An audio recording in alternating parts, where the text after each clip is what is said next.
Hello, this is Blair Stanislao with the Happy Lion Center. Welcome to our podcast, Mystical and Infamous, where we have playful and easy conversations about anything mystical, getting to the heart of all things strange and weird.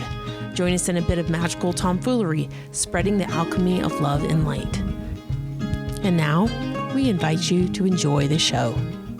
I think that the place that I am as far as the age and the maturing is just different from those who are in their 40s and even some of those as old as 55. They're approaching the concepts of energy and spirituality with a do we do it right? What's the way to think this? And more basic thinking, and I'm not there. I'm beyond that. And what do you mean? Well, where are you? Where am I? Yeah. How would you compare yourself to did we do it right versus what? Like you're saying that people essentially you found that people 40 and under kind of come at this spirituality stuff with asking the question, did I do it right? Yeah. And how do I do it? And that kind of thing. I just do. Okay. I've been there, and I've worked hard for this, and have had to do that through many, many different venues, starting out with doing healing prayer when I was in my 20s and 30s, and I've always done it. I mean, it's just always have been there. But then I also had to do a lot of self development with Alcoholics Anonymous, and those people were amazing for me. Their whole process of just keeping it simple and using affirmations and sticking to it and confronting behaviors and language have been phenomenal for me. And I live it. And I was talking with someone not too long ago about not seeing demons everywhere, that I just don't need to be visiting about them and thinking that's the highlight of my spirituality or my Christianity. I find that by visiting about that, maybe I'm attracting it to myself. It's very negative. And I think that people get off on it because it's exciting and it's questioning and it's got a dramatic side to it. And when we do that language is harmful. Yeah. Well, I mean, they do say where you put your intention or where you put your focus, it grows, right? So if that's what your focus is on. Yeah. Yeah. And I'm just not going to go there. I mean, I will talk about the topics, but I'm not going to get bogged down into seeing the devil around every corner. Yeah. I'm just not there. I'm not there anymore. I was a long time ago. And that's what I'm talking about, is that still needs to be examined. It needs to be questioned. And I think that the younger you are, you need to do that. And I think every age group will do that. It's part of the development that we have. One of the things I realize is that I'm still going through developmental stages, and I don't read a whole lot about that in the research on aging. And what do you mean by that? What do you mean by going through developmental stages? I'm different. When I turned 70, let me back up. Several years ago, I think I was like maybe turning 60, and I had a reading from a gal who had done years and years of astrology, and she did a reading for me, and she said when you come to the end of a 10-year cycle, like the last 2 years, and you enter the beginning of a cycle, the first 2 years, in that 4-year time frame, it's very important that you be able to complete whatever the tasks were in that decade. Mm-hmm. And that if you don't, you will regret it because it will pass you by. And I found that to be true when my brother, who said to me when I was entering my 60s, he said, "You're going to enter in the most productive years of your life." And he said, "You have things to do, and they will be accomplished in this time frame." And then when I coupled that with what she had to say, I have been busier than I ever was raising kids, and I was tired raising kids. Yeah. So do you But find you're as fatigued now? do I find what? Do you find that you're as fatigued now as Not at you all. did? Okay. And Not how is at it all. different? How is it different? I'm not carrying the stress. That is part of the change that's taken place. I don't carry the stress of the work that I do. I know what I do, and I'm sure of who I am. And that I never had, even through my 60s. That has come with my 70s. And that's what I'm talking about for developmental stages. I think that's available to everybody. I don't know that everybody enters into it, because those last 2 years of my 60s and my first 2 years of 70s, I paid attention. And I thought, this is the big push, because I don't know how much more energy or how much longer I'm here, right? Mm-hmm. And I am finding it exciting. I'm busier than ever, and I do not suffer depression. I had that bad. Oh, did you? Okay. Yes. After every baby, I had the blues, and they were worse. They didn't even have a name for it then. Yeah. And now that passed, and then I searched and searched and searched. Who am I? And that's that 20s and 30s trying to figure out who I am and what I'm going to do. And am I going to do anything? Am I to do anything? I didn't know. And how long did that last for you? I would say it was when I was going through a divorce. One of the last ditch things we did was go to a psychiatrist who was a marriage counselor, and we took the MMPI, both of us. And I remember sitting there when he had gotten the results back, and he said, "You are two very intelligent people." That's the first time in my life I knew I was intelligent. And I was 38 years old. Wow. Again, people had not told you that. Is that what you mean? Yes. Okay. I had no idea. And I had returned to school part-time, and I started going in earnest. And then I picked up my education, ended up with a divorce, and lost my daughter. A lot of life happened in my 40s. And out of that, I have come to know who I am, and I'm certain of it. So do you think it's just going through those life events that's really helped you to get to the place where you're not asking, did I do it right? Or how do I do it, sort of thing? Or do you think it's just simply age? I mean, do you think there's people that are your age that aren't where they feel like they know if they did it right? I know there are. Okay. So I really try to encourage them. I really do. Because I know they have it. I can see it in them. It's beautiful. And they don't see it. I don't know for men, because I'm not a man. And I certainly don't know for people who are dealing with different issues around gender. I only know for me as a woman. And I know other women who are like me. They too struggle with finding, who am I? What is my purpose here? How do I want to live my life? I don't even know if I have a life. Over and over and over, women in the 65 to 80 range will always capitulate to others and not look at themselves. Right. And I think it's even more than that. I think it's younger too. I'd like to hear what you have to say about that. Well, I think that we have roles in our society that we oftentimes just feel really comfortable with. I can remember listening to my mother talk. I mean, she talked about it almost till the day she died, about a big event that she did with my father, which was when they were newly married. Shortly after that, they went from Florida all the way out to Arizona, and it wasn't completely planned. Like she planned to get a job in Denver. This is in the 60s. So there was no, she wasn't going to call long distance, and, she just had to show up. So she showed up and there was no job. So then they just tried to come up with what they're going to do. And eventually they landed in Arizona at Fort Defiance.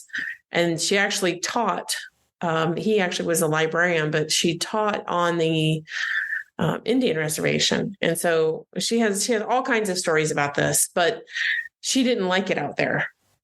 She never talked about it like she liked the kids. She liked teaching. Obviously, it was a heavily influencing kind of experience, but I wouldn't say that she actually liked it. And one of the things she was talking about was sort of like being in that time period of the 60s where the roles were what they were. And she said something to me about, I couldn't go to the grocery store because it was this far, which was less than an hour, but it was a significant drive. And here I am in, the almost 2020s. And I said, well, you could drive, couldn't you? And she said, yes. And I said, well, why didn't you just go? Why did you have to wait on daddy? Right.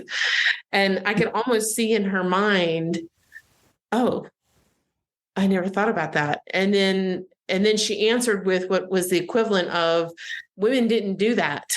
Women didn't just get in the car and drive and go get their groceries, And I mean, that comes down to, I think her uncle, I think it was, forced her to, and her father actually forced her to buy something on credit, and they co-signed it. And then when she got married, her family told her, don't you ever sign Mrs. and then his name.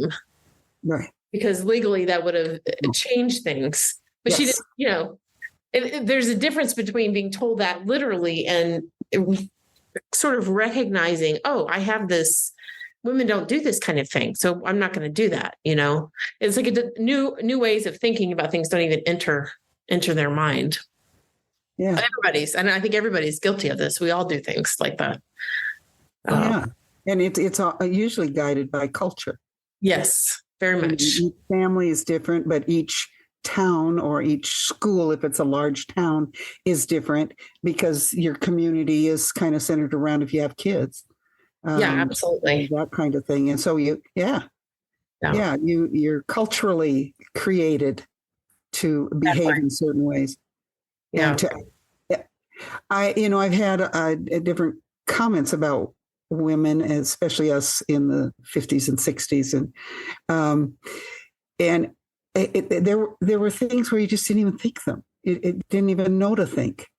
It just wasn't in there. What do you mean? How to explain that? We'll see if I can try. Okay, I'm Catholic. Okay, my background is Roman Catholic, and I'm Catholic. I've always been Catholic, and I don't even think of not being anymore. There were times I did think that, but I don't anymore. And it was interesting to me that we were told to only think a certain way. For example, you ate meat. You didn't eat meat on Friday. You just didn't eat meat on Friday. It was a mortal sin, and so you didn't think about it. Fridays meant you could have fish, or you could have mac and cheese in nasty food, But you did not think of disobeying that. And there were a lot of those kinds of things in our society. Stores weren't open on Sunday. Yes. They just weren't. And I know when that first started opening up, I just wondered how I felt about it. I wasn't even sure how I felt because it had never been something we had thought. We just hadn't thought it. Yeah. And different women could go to school, but, if you were going to be married because that's how you were programmed and you were going to have children, well, you needed to get a job just to get married. And so you could be a nurse or you could be a secretary. You could be a teacher. That was always legitimate. But you weren't going into the fields that were known as male. Sure. Because for one thing, you wouldn't be able to stay in there. There were women who did take on some of those roles in the 60s and in the 70s, which is pretty much my time. But they if they got pregnant, they would have to leave their work. Oh, yes. I can remember my first husband was born in 1969, end of 1969. And I remember being young and pregnant for the first time. And, when you're pregnant, everybody comes up and says, oh, let me tell you my story about being pregnant and all this. So everybody was doing that. And then, it had been quite a while and I hadn't had him yet, but, I remember thinking, my mother-in-law has never said anything about her pregnancies. And I didn't say anything about it, but then later it comes out in conversation, they knocked her out. She doesn't remember it. Doesn't have any memory. No. And not only that, but they also, she said things because she was a teacher and she said things about, I stayed for this long, which was not anywhere near as long as people stay now, but she stayed for this long. And then, but she said things like you were mentioning before where, they get pregnant and they get sent home. Mm-hmm. You can't let that show at a workplace. And if it, go ahead. I think we actually take more on just in society. I mean, I think even within our own families, our home life, we take things on that we don't recognize. I know that I've personally done a lot of work on myself about, sort of thinking the way that I saw other women think. Yeah. It was a conflict for me because I didn't want to have the life that they had. I don't want to have the life that they had. But I have to recognize that first. Yeah. And it's difficult to say, oh, well, until somebody's asking those questions, well, why do you think it has to be like this? Well, why do you think that? Why? And then you realize, oh, it's the way my mother thought. That's the way my grandmother thought. This is what we did in our family, This is how we did life. Yeah. Yeah. Yeah. And that actually, I think, really gets in it gets in the way of people getting what they really want. Especially if they have like an inner conflict with whatever the idea that's presented. I know I've been in situations before, especially with men, where I'm appalled. And I don't mean now necessarily, I just say different times in my past where men act certain ways, which I would describe as chauvinistic or some other negative term like that. And it's like my blood boils. I just get so upset about it. Which obviously is all me. Right. But yes. I can remember even saying when I was talking about one of these situations, like there's no way I could have been born a minute before I was born because I couldn't have tolerated the way that it's acceptable for men to treat women, just like on the whole, that's just the way it happens. And it's different everywhere you go, but it's almost like a different flavor of the very same thing. Yeah, it is. That's well said. Yes. Yeah. Interesting. Yeah. Well, I know I've done some work on that and I'm starting to recognize, or at least I'm starting to question it more. Why do I think a certain way? And that comes with aging. Yeah. And it doesn't mean you got anti-aging and yeah.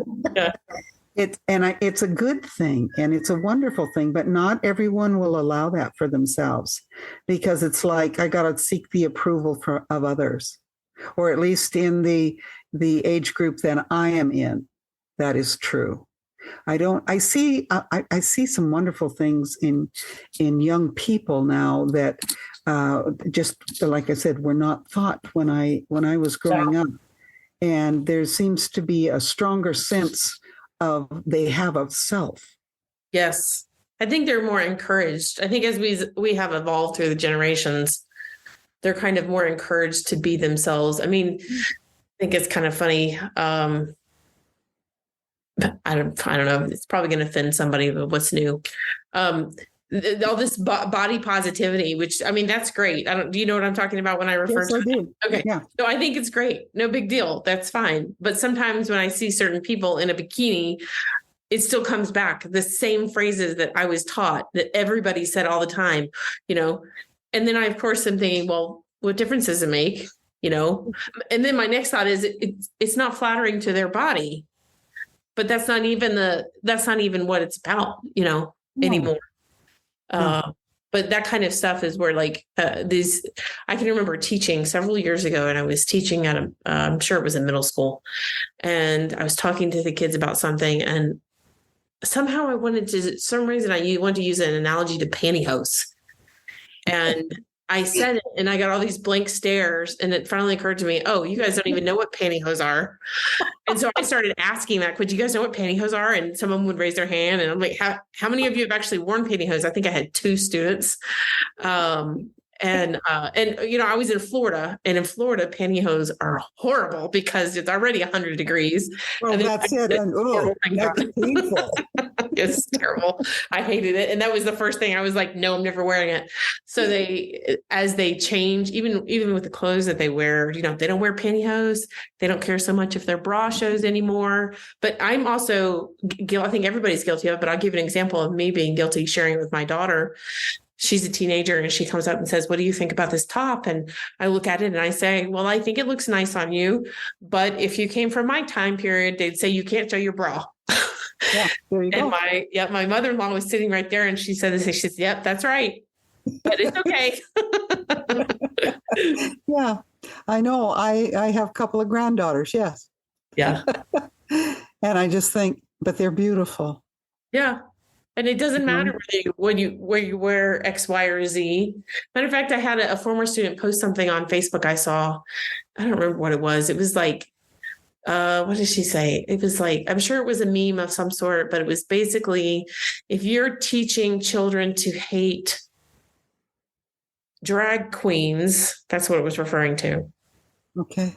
And I don't remember it was like, it was a nice little phrase saying you're teaching somebody to hate somebody for what they're wearing. Right. Which is not good. Okay. So that's what this young person is promoting. And I kind of laughed because I had been on a vacation somewhere, and I was in Arkansas, and it must've been Pride weekend. And there were different things happening that we were a little confused, but then we went to a restaurant, and there was a whole huge table of drag queens, which was interesting. Right. And there weren't a whole lot of other people there, but these drag queens were really loud. I'm sure they were just, having a good time on the weekend or whatever, but they were really, really loud. And they were so loud that it was kind of obnoxious, almost taking over the whole environment. But that doesn't have anything to do with what they're wearing. Right. No. Like it just happens to be that this group of people are loud. And so I said something like that. Yeah. But then I actually just caught a glimpse of what somebody was typing, and boy, this person was really mad, and how it's teaching them how, I don't know, something about gender, and I don't know, they used the word perverted. And I was just like, really? How is it that somebody's wearing a piece of clothing makes them perverted? That doesn't make it. We're not perverted because we don't wear clothes that tribal communities wear in Africa. Right. Nor any more than they're perverted. But there's a lot of other associations that go with it. And that's something that I think we don't recognize because it comes from people telling us things over and over. Yeah, it's cultural. It is cultural. It belongs in, we have lots of different sections in our country that have specific codes, if you will, in their families, and they're about gender or about economics or about religion, about education, and we have all that variety, and it doesn't necessarily fit with everybody else's. It's one thing about it in our country, we have a big variety, and not all of it is something I agree with. I also kind of think that we have a lot of sticking our noses in where they don't belong, and having a lot of judgment and perception in the judgment about what we think others should be or should do. And I that shoulding on people, I find offensive at every level. Yeah. Judgment is judgment, and that does not mean it's healthy. No. Just because it seems to be your truth. I would imagine that probably happens anytime you have a myriad of different cultures coming together. But I will say that having moved different places from where I grew up, and essentially I have moved, not all of them, but most of them have been to places where there was less diversity. Okay. It makes a huge difference because I hear these things and I'm just like, what? Why are you? It's kind of like this drag queen makes a perverted kind of thing. It's like, what? How does somebody wearing a dress make them perverted? Does that mean all women are perverted, or, no, it's okay because they're female. But yeah, the lack of diversity really just, I think it almost makes it worse. that mindset of thinking that the way that you're thinking is correct. Oh, yeah. And we have that everywhere. Yeah. I mean, we have people that have never even left their hometown. Mm-hmm. And they think that that's the only way to think. Yeah. Well, that doesn't make it all right. It might be just wonderful, but it might not make it all right. Another topic on that is people who are very, very overweight. There's a huge bias and outright prejudice about people who are heavy, and people will say they're grossly obese. Well, I'm considered grossly obese because that's the medical definition. Mm-hmm. They put that in. It's morbidly obese is the name morbidly. of it. Yeah, that's the word, morbid. Yeah. And what a horrible. I know that's good. That's there to make you feel good, right? Thank you, doctor. It's designed not to. I know. But what I feel is no one knows what somebody else lives, and that gets judged by the way their body looks to the person looking at them. And I always think, how much of that is our business? That's that person's business. And there's different and wonderful things out there that say we don't know what other people have lived or how they have lived or what has happened in their lives. And it would just be the right thing just to be kind that day. Right. If we could go back to that would just really solve, I think, even all the way to the level of politics, it would solve a lot of problems, because a lot of the stuff that you see happening, even with celebrities, or it doesn't matter who or where, if they would just go back to that, you could rely on being kind and thoughtful to another. I think that the Rotary, I think the Rotary has a saying that they go by. It's basically think it through, or maybe there's another phrase that other groups use. It's like, I don't remember what it's like a poem with think. Essentially, is it kind? Is it considered? Is it going to help? That kind of thing. And then if so, then you can speak it. But if not, then just keep your mouth closed. Yeah. But our society, our American society, I don't know about others. I mean, I don't read lots of international news, but I know for our society, that seems to have gone by the wayside. And I don't know why it did, because I personally know lots and lots of just wonderful human beings. And they are kind, they are good, they are gentle, they are honest, and they are sincere. And then there's this spewing of rhetoric that is just vicious and mean for no other purpose than it can be. Yeah. And I think once one person speaks, it winds up being defensive from the other one. Whereas, you could just be open and see them as a human. You were just describing the group that we have, that Elevate Me Now group, where, you see these people who you can see in them their beauty and their intuitive way of connecting to source. Yeah. And yet here they are questioning it. Right. Yes. Actually, one of those manifestation techniques is you see it before it happens, meaning you see it before it physically manifests. But just by you seeing these people with the ability and confidence to be connecting to source at any point in time, that's helping them to get there on an energetic plane. Right. Yes. But that could be said of anything. I mean, if you see a vision of your business or your family or whatever. Yeah. Yeah. Or where you want to be in 5 years. Right. That's the beauty of the 5 and 10-year plans. You set that down, and it's like you make a deal with yourself, and then you begin breaking that down and living it. Yeah. And what doesn't work, you rearrange. You don't give up the plan. Exactly. Yeah. I find it's a little bit easier. I don't know if it's easier. It's easier to watch it come to fruition if you pick something a little odd or something kind of sticks with you, like it's a weird phrase or a sentence that you would not normally say, and you kind of continue to think on it. Not that you dwell on it, but you kind of continue to think on it. That's the stuff that's really easy to see. Yeah, I totally manifest that. But you can do that with, I think even if you were to speak about it to somebody, to share your goals with them, depending on the environment or the situation about how you felt about it, I would imagine the same thing would come true. It might actually come true faster because you're taking it from thought form, which is energy organized, Yes. right?